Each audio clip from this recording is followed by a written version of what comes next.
안녕하세요. 저는 수사관 NZ0입니다. 팟캐스트 라틴 무시무시한 이야기 등에 오신 것을 환영합니다.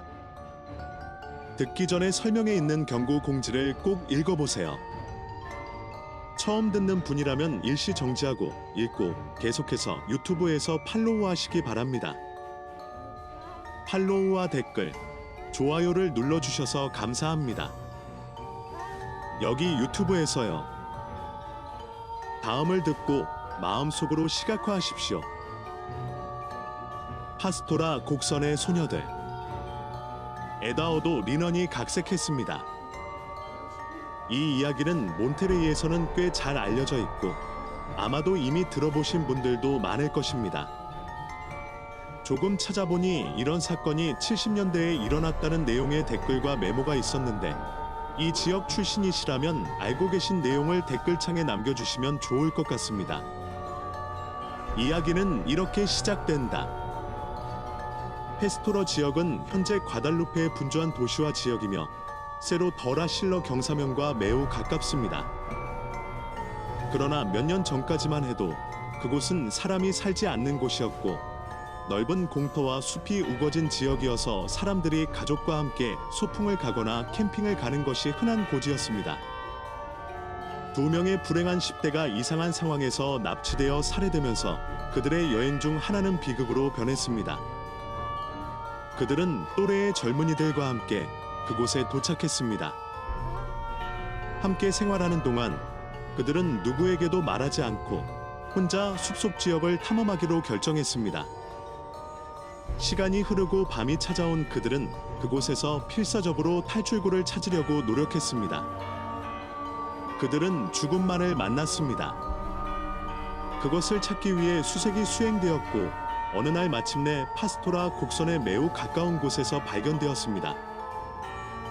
그들은 잔인하게 학대당하고 살해당했습니다.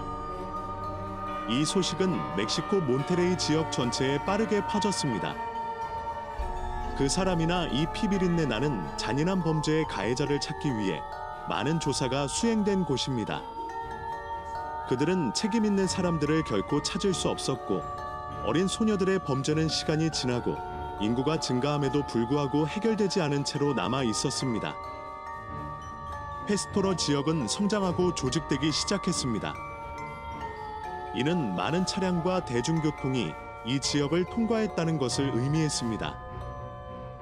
곡선의 아이들 전설이 힘을 얻기 시작하는 지점이 바로 이 지점이다. 이곳에 젊은 사람들이 나타나 운전자를 겁주고 치명적이지 않은 사고를 일으킨다는 증언과 대화가 사람들 사이에서 나타나기 시작했습니다. 이러한 사고는 주로 백미러를 보거나 길을 건너다가 갑자기 발생했습니다. 택시 운전사와 버스 운전사는 이러한 현상에 가장 많이 접촉한 사람들이었습니다. 시내버스 운전기사가 근무를 마치고 기지로 돌아가던 중이었습니다. 오후 8시가 되니 해가 떴다. 서로 데라 실라, 세로 더라 실러의 봉우리 위로 어둠이 드리워졌고 거리를 가로지르는 수백 대의 차량의 불빛이 보였습니다. 모퉁이를 돌자 버스의 표시등이 켜졌습니다. 그를 막은 2명의 어린 소녀들. 운전자는 더 이상 가지 않겠다는 손짓을 하고 가던 길을 계속 갔습니다. 잠시 후 뭔가가 그의 관심을 끌었고 그는 백미러에서 그것을 보았습니다. 그것은 모퉁이에서 보았던 어린 소녀들이 차량 뒷좌석에 앉아 교복을 입고 그를 바라보고 있는 모습이었다. 이를 본 운전자는 브레이크를 밟고 바퀴를 방향을 틀어 가니쉬와 충돌할 뻔했습니다. 그는 젊은이들을 찾으려고 돌아섰고 그들은 이미 사라졌습니다.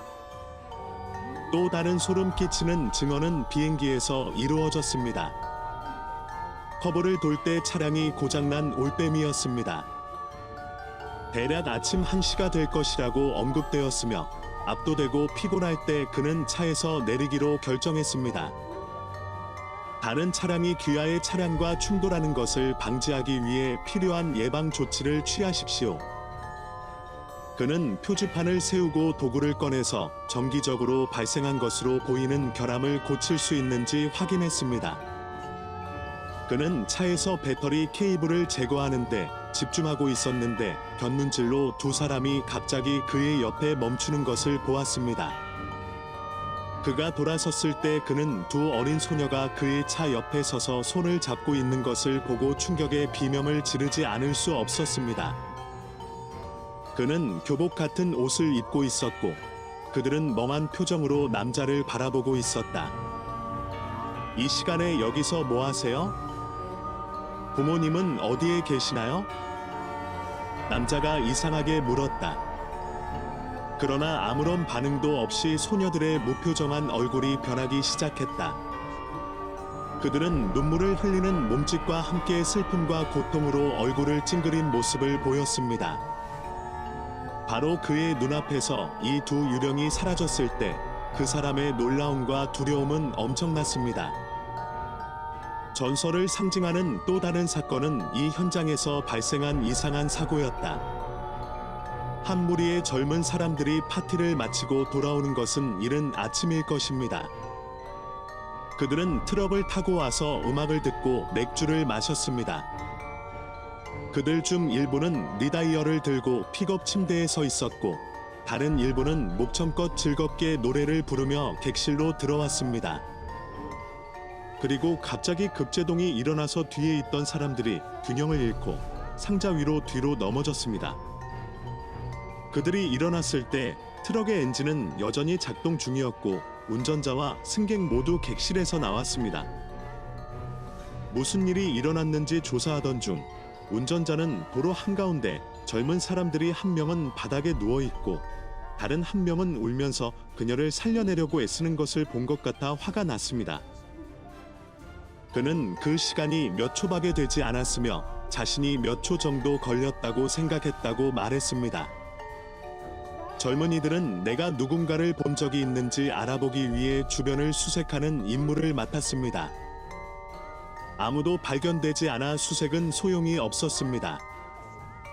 모두가 운전사를 비웃으며 그의 알코올 농도가 이미 높아졌다고 농담과 모욕을 가하며 계속 가기로 결정했습니다. 그들은 다른 젊은이를 운전석에 남겨두고 그들 뒤에 있던 사람들은 무슨 일이 일어났는지 농담을 하기 시작했습니다. 갑자기 그들은 뒤에서 돌아보게 만드는 어린애 같은 낄낄거리는 소리를 들었습니다. 몇몇 어린 소년들이 상자 뚜껑에 기대어 그들을 바라보고 있었습니다. 젊은이들은 얼어붙어 떨기 시작했습니다. 그들은 갑자기 사라져 창백해졌습니다. 잠시 후 두 번째 브레이크가 걸리고 예상치 못한 회전으로 인해 트럭이 도로를 벗어나 기둥에 부딪히게 되었습니다. 뒤에 있던 젊은이들은 그릴에 달라붙어 있었기 때문에 충격으로 인해 튕겨나가는 것을 피했습니다.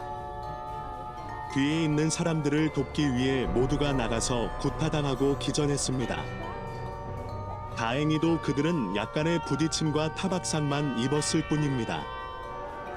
충돌 사고뿐만 아니라 운전자가 갑자기 낄낄거리는 소리를 들었기 때문에 모두가 겁에 질렸고 충격을 받았습니다. 그의 편 그는 잠시 동안 돌아서서 창밖을 내다보는 소녀의 얼굴을 공포에 질려 보았습니다. 이것이 그가 방향을 틀고 브레이크에 발을 올리게 된 계기가 되었습니다. 실종된 소녀들의 수수께끼를 담은 곡선. 요즘 많은 사람들이 그들의 발현을 보았고 이곳에서 계속 방황하며 기다리고 있는 불행한 영혼들과 접촉했다고 보고했습니다. 사실 우리는 결코 알 수 없지만 그 장소는 여러분이 방문하여 방황하는 소녀들의 영혼을 만나기를 기다리고 있다는 것입니다. 우리를 팔로우하고 유튜브에서 구독하고 공유하면 이 프로젝트를 계속하고 의견을 제시하는 데 도움이 됩니다. 설명에서 공유하고 싶은 이야기를 보낼 수 있는 이메일을 찾을 수 있습니다. 귀하의 선호에 감사드립니다. 다음 에피소드까지 나티너 섬뜩한 이야기 등